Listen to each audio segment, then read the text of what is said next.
Broadcasting live from the Business RadioX studios in Atlanta, Georgia, it's time for Coach the Coach Radio. Brought to you by the Business RadioX Ambassador Program, the no-cost business development strategy for coaches who want to spend more time serving local business clients and less time selling them. Go to brxambassador.com to learn more. Now, here's your host. Lee Cantor here, another episode of Coach the Coach Radio, and this is going to be a fun one. Today on the show, we have Dr. Ian Brooks with Rhodes Smith Consulting. Welcome, Ian. Hey, thanks, Lee. Happy to be here. Well, I'm excited to learn what you're up to. Tell us about Rhodes Smith Consulting. How are you serving folks? Yeah, sure. So Rhodes Smith Consulting focuses on personal and professional development. I accomplish this through one-on-one, group, and leadership development coaching. So my clients in the personal development space tend to be successful already, but are searching for expansion and take a detailed interest in moving to new heights. Whereas my group clients tend to be those who may need a little bit more foundational help, specifically around, I'd say, what they want. So these clients tend to benefit from collaborative learnings without the spotlight being solely on them.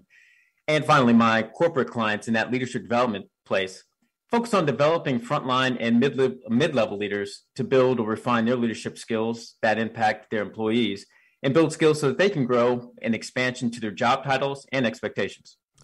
Now, have you found that the corporate world is more welcoming to coaching and kind of working with coaches for not only the highest level people, but maybe throughout the organization? I have, actually. Working with coachees within the organizational space lends itself to how are we delivering upon our ROI? In particular, what's being impacting and how are we impacting our employees? So as you might imagine, there's a lot more focus directed towards organizations bringing in coaches like myself to focus on core competencies such as communication, influencing, how to lead peers, because that has a direct influence on employee retention, the level of engagement, the level of buy-in. And actually, obviously, as we think about development and keeping that knowledge capital within organizations, extremely important components to make sure that leaders across the entire organization have and can actually execute against.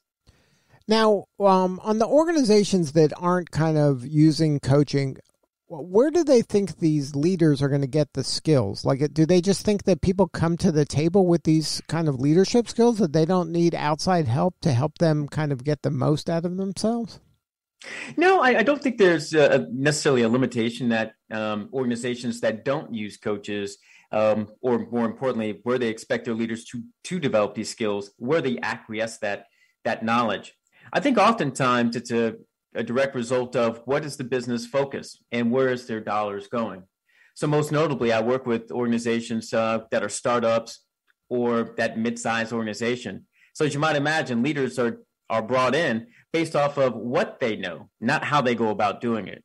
So in that capacity, they're experts in what they do. They're experts in being able to deliver things strategically, go after customers, etc., whereby they don't necessarily provide that focus towards dollars or attention towards how are they now developing leaders and using skills necessary to navigate an organization beyond what someone knows in a particular silo or from an expansion perspective as we think about mid-sized organizations or startups.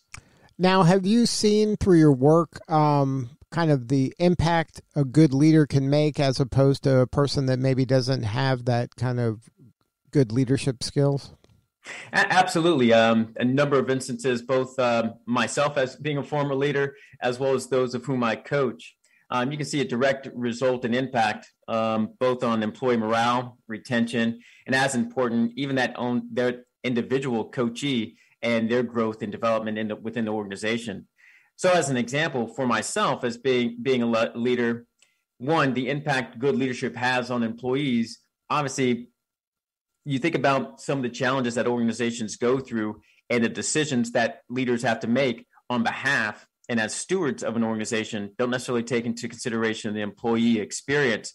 So as a leader for myself, to my employees, and at that time I had 25 employees, 15 full-time and 10 contractors, it was important to demonstrate good leadership and being a good steward of the organization while also treating and acknowledging their morale, and so that they would be willing to stay, given some of the transformative actions that were being taken place within the organization as we were working them night and day to get things done and pushing them to their limits. So that importance of engaging them was extremely important on, one, minimizing their stress level while also acknowledging the breaks and meeting them as people.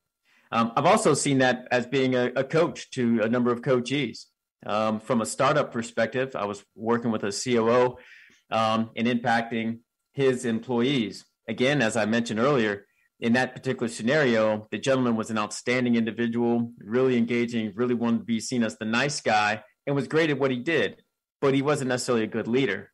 Now, although he was a nice guy, and even his team would say that he was a very nice gentleman, he wasn't a strategic thinker. He did not communicate very well. So as a result, the team felt lost.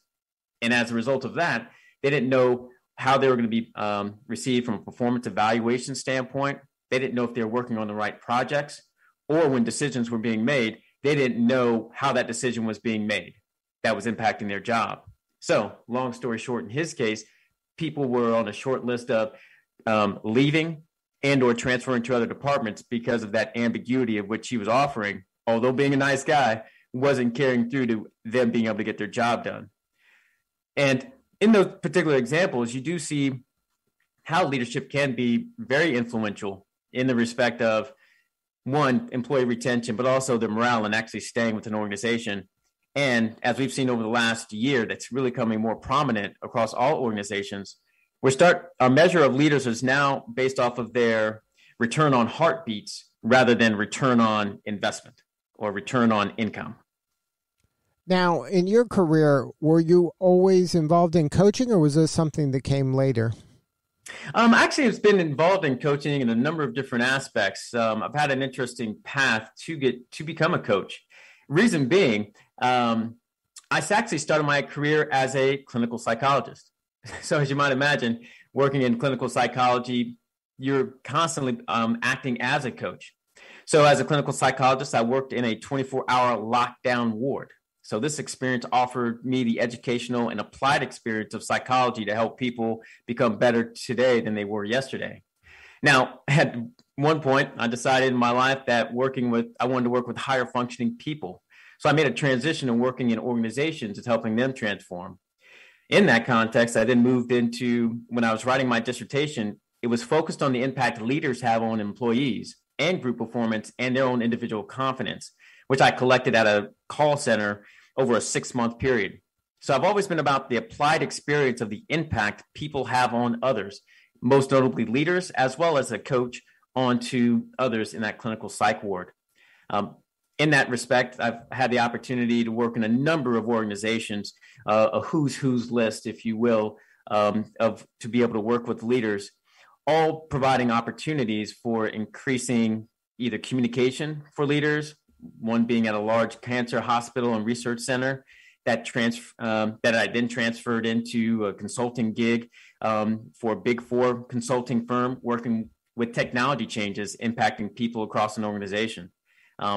Heck, even in my own journey of growth and learning, it started all with my desire to push myself, not in comparison to other people, but compared to my previous bar.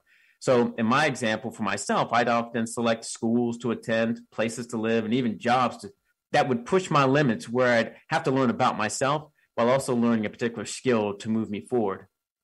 That coincided with being a leader and having the opportunity of failure as well as growth to really understand the challenges presented in leading. And all told, that my personal journey has led me to some core learnings I bring to my coaching and one heck of a personal journey. So combined with my educational experience, my applied experience, as well as my own journey, I've had the work and pleasure of working with some of the great people around this world and organizations to improve individual and professional stories.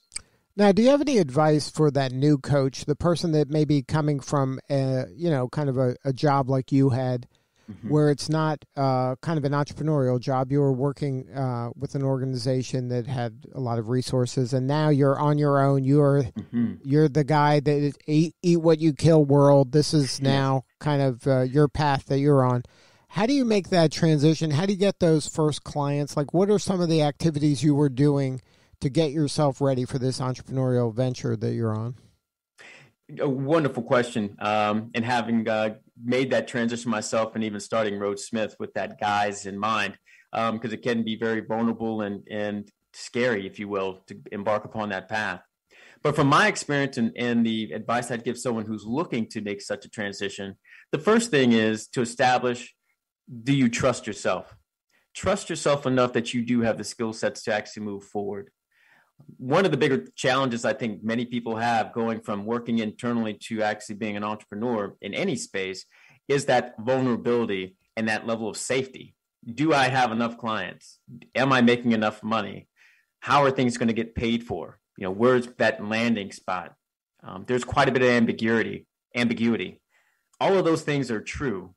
But what is also true is that you have the skill sets and capabilities to actually make it and carry it forward.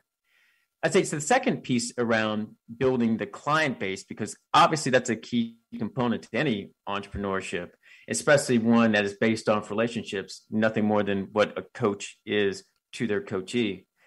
Part of it is maintaining relationships with, if you want to work with organizations, making sure you have connections with HR professionals, those of whom have actually decisions around seeing a much broader perspective of where leadership development programs are instituted and started.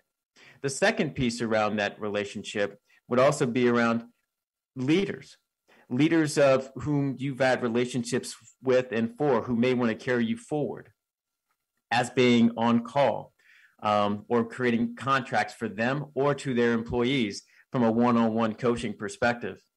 Now, outside of that leadership development world, as I noted, I also work with individuals who are outside of organizations who are just dealing with personal transformations that they're embarking on.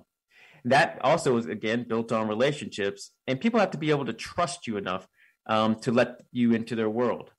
In that respect, being seen on social media, what's the advice that you are offering?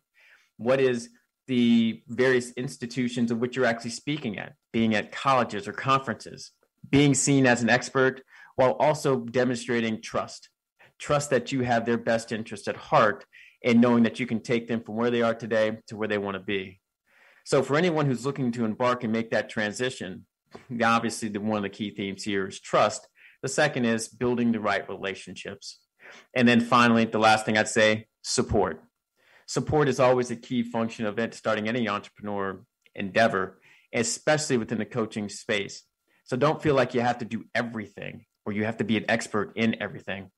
Recognize what you're good at, but also recognize what you can outsource and or get support to help carry you forward, be it business development, website development, or heck, even using a PR firm or marketing firm to help create visibility for you in different avenues. Now, let's talk a little bit about your book, Intention, sure. Building Capabilities to Transform Your Story. What was the kind of impetus to writing a book? That's a big job. That's a business unto itself. Yes, and quite frankly, I needed a coach in writing it. Quite frankly, and it was interesting. My book started off with me jotting down notes around the experiences I was seeing within my coachees. Where were they getting hung up the most? Where were they struggling? Where were they consistently asking me questions that we 3 months down the line that we had talked about at the very outset? And so it was just a diary of questions and points that I was started noting around the experiences of my coachees. To that extent, it was my first intention was that it was going to be a guide that I would leave with my coachees and or others as they are looking to go through numerous changes throughout their own experiences. What I realized after writing my first version of this book, of which the current title and book is, while it's the first version people have actually seen, there was a previous version that I had written that was an audiobook. And what was interesting about that experience of me writing the book, as you mentioned, it was a job in and of itself. It was also a transformative experience for me, all into of itself as well, whereby I became not only the author, but I became the client. And it started when I went into the booth to actually record the first version of this book in an audio format. Now, as you might imagine from my skill set, being a clinical psychologist, my job then was not to be out in the forefront. It was always to be behind the curtain. Obviously as a clinical psychologists, we're taught to always have the client's interest at heart, put them at the forefront, and we share very little bit about ourselves. That also fit my personality. So when I went into the booth, I didn't realize I still held on to those very ideologies. So I started speaking out loud and saying the words and reading the words directly off my book. And I realized that several things came up for me. Number one, I didn't like the content that I was actually writing because I wasn't giving all the information that I needed in order for someone to be successful in picking this book up by themselves. That was due because I wasn't allowing myself to actually write the information in a way that it offered that clarity, given my own fear judgment, by my own ideology of staying behind the curtain. I was only giving just enough to give people a taste. In that, after I conducted that audiobook and then hearing the 52 clips of it, I did an audit of myself as though I was coaching myself. And at the end of listening to all of the clips, I said to myself, number one, I can't send this out to anybody because no one would get any benefit out of this, and I'm embarrassed of myself. The second piece of it was, if I had asked myself, if I'm actually going to write this book, am I going to be willing to open up in ways that I have not allowed or afforded myself to do so previously? And if that answer is yes, then we need to write this book in a lot different way and in a lot different format. And so as such, based on my answering yes to that question, I scrapped the entire audiobook and started writing this book from scratch. And it took me 6 months to rewrite the book. And from that experience, writing the book and hearing myself in that audiobook, that experience afforded me to become the author the book needed me to be, and also to be a client through the experience of my own coaching. Well, those are important lessons unto itself. Just now, what you said, ignoring sunk costs and not getting hung up about what you invested into that project when you weren't satisfied with the way it turned out, and you just moved boldly forward, and then being vulnerable and opening yourself up and being authentic and generous rather than not being that way is a great lesson for your coachees. Absolutely. And I think I have gained more experience and awareness of myself, and then the transformative experience that I now even bring even this authenticity and this voice, not only to your listeners, but also to my coachees as well, because we're all going through the experience. Just because I'm an expert at it doesn't mean I'm not malleable or vulnerable in this experience and transformative nature. Now, is there a certain kind of specialty that you have where a person is struggling in certain areas that's kind of a sweet spot for you to help them through? Or is it something that if they're struggling in any regard, you're a good resource? Yeah, I'm a good resource in struggling in any regard. I have to say that typically my individual clients outside of the corporate space, I tend to work with people who want to push themselves to be better. So my coaching style of working combines laughter, partnership, and depth. But my job is to hold individuals accountable and expand them past where they currently are. And they're typically coming from a place where they're already successful. Yet their patterns of their current success are getting in their way of them moving forward. So as an example, one woman approached me as she was feeling a sense of being overwhelmed. Well, in her particular example and case, she was overwhelmed because she was getting ready to retire from a job for 20 years. She was already a clinical therapist and running that business aside from that job, had a third job of starting another business with her family around websites. And oh yeah, by the way, she wanted to feel retired and have free time. So in that respect, I was able to work with she on an opportunity to reduce her overwhelm and how to be able to trust and delegate in some ways. On the other hand, working with my corporate clients, they often come to me in the development of better communication skills, leading former peers, leading remotely, engagement, and just talent development. So as an example, I assisted a retail organization build their internal leadership development culture focused on specific leadership skills. So in that example, I've helped develop a monthly group leadership development calls, focused on new skills. And in this case, driving accountability, having difficult conversations and providing feedback, where we were able to engage leaders across the entire organization remotely obviously to drive consistent behaviors and feedback. So to make it more poignant, my clients tend to come from a place of success, and now we're looking for expansion. And it can vary on what they're looking to expand from and then to. Well, if somebody wants to learn more, have a more substantive conversation with you, what's the website? Yeah.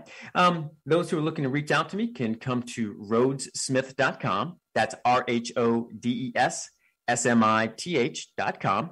There they can find more information about myself, my individual, group, and corporate coaching practice, as well as this audio file, as well as others where I've been able to share some of my insights, as well as they'll be able to find my book, Intention, Building Capabilities to Transform Their Story, in particular, where to purchase, as well as several reviews on the book itself. Well, congratulations on all the success, Ian. You're doing important work, and we appreciate you. No, thank you for having me, Lee. All right, this is Lee Cantor. We'll see you all next time on Coach the Coach Radio.